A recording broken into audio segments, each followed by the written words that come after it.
প্রথম দিকে ঠিকই ছিল, কয়েকদিন যাবৎ খুব একটা অস্থিরতা লক্ষ্য করছি আমাদের মাননীয় বিরোধী দলের সদস্যদের মধ্যে। আমি খোঁজার চেষ্টা করেছি যে কি কারণে এই অস্থিরতা।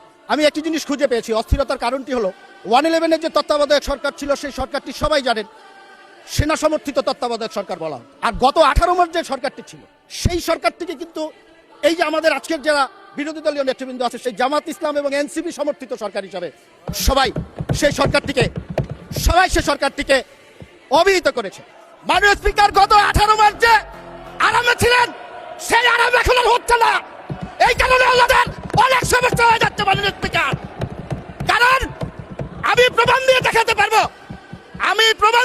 পারবো বৈষম্য বিরোধী ছাত্র আন্দোলনের একজন নেতা, তার বক্তব্য আছে, সে একজনের সাথে গল্প করছে, বলছে যেইভাবে আমরা কাটিয়েছি, মঞ্চে আছে প্রধান উপদেষ্টার বাসায় ঢুকে গিয়েছি, মঞ্চে আছে তার বেডরুমে ঢুকে গিয়েছি, মঞ্চে আছে সচিবের রুমে ঢুকে গিয়েছি।